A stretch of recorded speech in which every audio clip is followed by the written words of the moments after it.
Topic क्या है? कोणों का मापन। कोणों का मापन। ठीक, तो पहले अब हम लोग जानते हैं इंट्रोडक्शन। तो देखिए ये चारों तरफ क्या हमको दिखाई देता है, कोण दिखाई देता है। तो कोण किस प्रकार दिखाई देता है? देखिए ये वस्तु, हम वस्तुओं को देखते हैं तो वस्तुएं कोई छोटी दिखाई देती है, कोई बड़ी दिखाई देती है। इसका कारण क्या है? यही कोण है। यदि आप जिसे 10वीं कक्षा में आप अच्छे से पढ़े होंगे नेत्र चैप्टर का, तो आपको जानकारी ये होगी कि ये जो छोटी बड़ी वस्तुएं दिखाई देती हैं, इसका कारण क्या है? कोण है। जितना अधिक जितना बड़ा कोण बनेगा उतना ही बड़ी वस्तु होंगी, और जितना छोटा कोण रहेगा उतनी ही छोटी वस्तुएं होंगी। तो इतना अब आपको पता चल गया होगा। तो चलिए अब जानते हैं डिफिनेशन।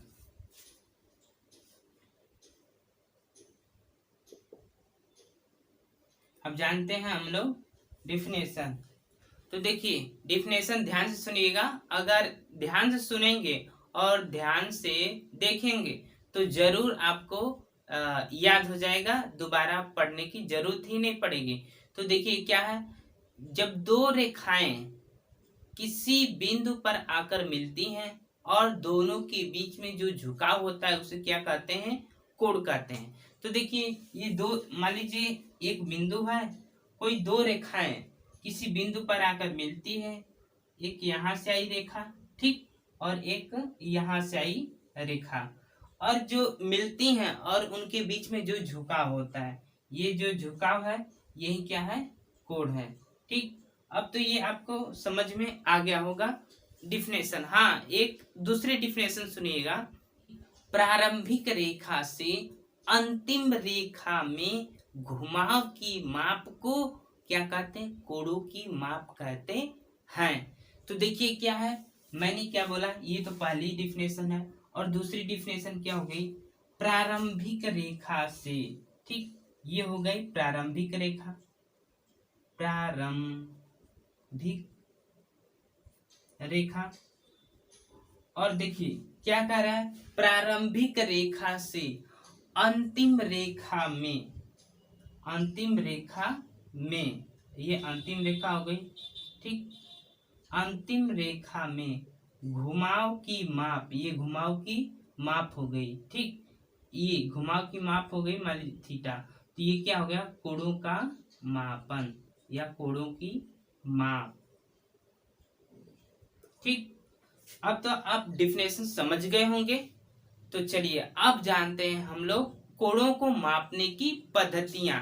ठीक, क्या अब हम लोग जानते हैं पद्धतियां, क्योंकि अलग अलग मापने की कोणों की अलग अलग पद्धतियां होती हैं। पद्धतियां कौन कौन है? ध्यान से सुनिएगा। पहला है साष्टिक पद्धति, ठीक, दूसरा है सटीक पद्धति, तीसरा है वृत्तीय पद्धति। तो देखिए ये तीन पद्धतियां हैं जिसमें कि कोणों को मापते हैं, पद्धतियां। ठीक, तो पहली पद्धतियां क्या है? पहली है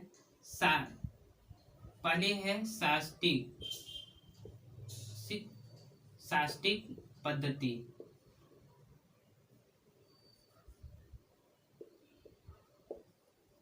साष्टिक पद्धति, ठीक, साष्टिक पद्धति में क्या होता है?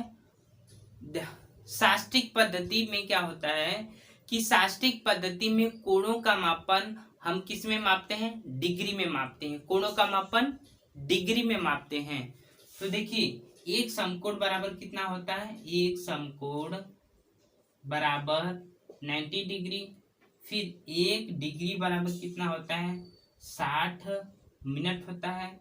और एक मिनट बराबर कितना होता है? 60 सेकेंड होता है। ठीक, अब दूसरी पद्धति क्या है? दूसरी है सटीक पद्धति। सटीक पद्धति, सटीक पद्धति। अब इस पद्धति में क्या होता है? इस पद्धति में हम कोणों का मापन ग्रेड में करते हैं। किसमें करते हैं, ग्रेड में करते हैं। तो देखिए क्या है, एक समकोण बराबर कितने ग्रेड होता है, 100 ग्रेड होता है। ठीक, 100 ग्रेड होता है और एक ग्रेड बराबर होता है 100 मिनट होता है। और एक मिनट बराबर कितना होता है, एक मिनट बराबर 100 सेकेंड होता है। ठीक, अब देखिए क्या है कि ये हो गया पहली पद्धति शास्त्रीय पद्धति और दूसरी हो गई सटीक पद्धति। और अगली पद्धति क्या है, वृत्तीय पद्धति। तीसरी पद्धति है वृत्तीय पद्धति। ठीक, वृत्तीय पद्धति। वृत्तीय पद्धति क्या होती है, वृत्तीय पद्धति में कोणों का माप किसमें मापते हैं, कोणों का माप रेडियन में मापते हैं। तो देखिए क्या होता है, रेडियन कोण बराबर होता है चाप बटे के त्रिज्या। ठीक, ये किसमें होता है, रेडियन में।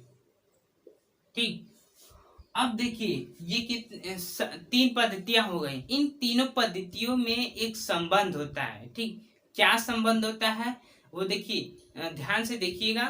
देखिए वो संबंध होता है d/90 बराबर g/100 बराबर 2c/पाई। d क्या है, डिग्री, g क्या है, ग्रेड, और c क्या है, रेडियन। ठीक, तो ये आपको नोट कर लेना है। ठीक, ये बहुत ही इंपॉर्टेंट है। अगर जिसे ये जब याद कंफ्यूजन बना रहेगा, देखिए मैं आपको देखिए 2 पॉइंट बता दे रहा हूं। देखिए पहला पॉइंट है, यदि डिग्री से रेडियन में चेंज करना हो तो क्या करते हैं, पाई बटे 180 से गुणा करते हैं। देखिए अब दूसरी पॉइंट क्या है, यदि आपको रेडियन से डिग्री में चेंज करना हो तो उस समय क्या करते हैं, 180 बटे पाई से गुणा करते हैं। तो देखिए ये 2 पॉइंट है। अगर ये इन कभी कभी क्या हो जाता है कि इन दोनों पॉइंट तो याद हैं पर उसमें क्या हो जाता है कि कंफ्यूजन हो जाता है। तो इसलिए यदि ये आपको फार्मूला याद है, ये ट्रिक आपको याद है, तो वो कंफ्यूजन दूर हो जाएगा, आप इससे हल कर पाएंगे। तो आप इसको नोट कर लीजिएगा। तो चलिए देखिए अब हम लोग जानते हैं कि जैसे बहुभुज दिए रहेंगे। ठीक, अब बहुभुज के कोण क्या होते हैं, बहुभुज दिए रहेंगे, अब उसके कोण कैसे ज्ञात करेंगे, ध्यान से देखिएगा। तो देखिए बहुभुज के कोण, बहुभुज के कोण। ठीक, तो देखिए बहुभुज के कितने कोण होते हैं, एक क्या होते हैं, आंतरिक कोण होते हैं, एक बहिष्ठ कोण होते हैं।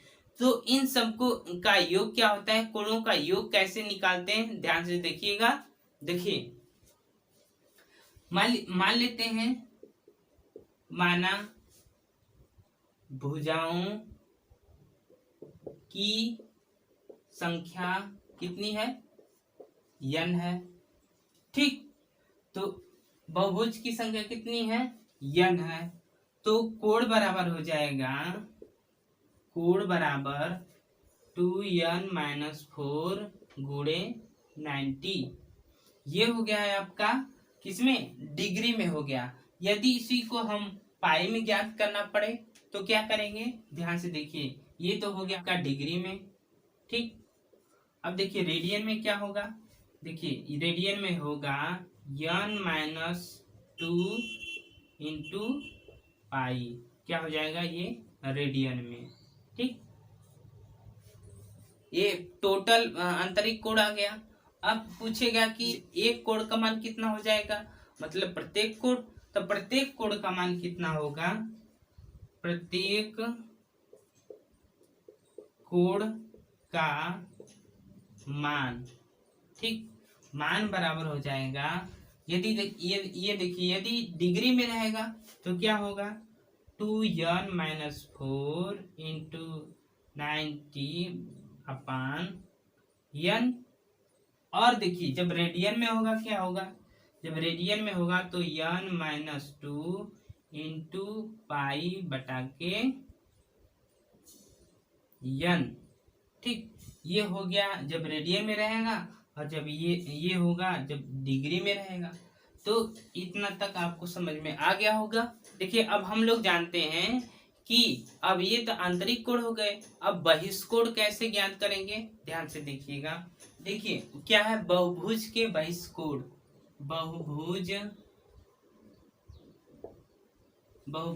के बहिष्कोण, तो देखिए क्या होता है, बहुभुज के बहिष्कोण का योग कितना होता है, 360 होता है। और देखिए प्रत्येक कोण कितने के होंगे, मान लेते हैं n भुजाएं हैं, माना भुजाओं की संख्या n है, ठीक, n है तो प्रत्येक कोण कितने हो जाएंगे, प्रत्येक कोण बराबर कितने हो जाएंगे, 360 बटा के n, ठीक है। ये किस में है, ये है डिग्री में, ठीक, डिग्री। अब जब क्या होगा, पाई में रहेगा तो पाई बराबर कितना होता है, 2 पाई बटे के n, ये हो जाएगा रेडियन, ठीक, जब रेडियन में रहेगा तो। बस आज की वीडियो में बस इतना ही, फिर इसी के टॉपिक पर रहेगा, और लेकिन हम उसमें क्वेश्चन को हल करेंगे। तो यदि आप ये वीडियो आपको अच्छा लगा तो प्लीज़ लाइक कीजिए, और नए वीडियो देखने के लिए हमारे चैनल को सब्सक्राइब करके बेल आइकन को प्रेस कर दीजिए। वीडियो देखने के लिए थैंक यू।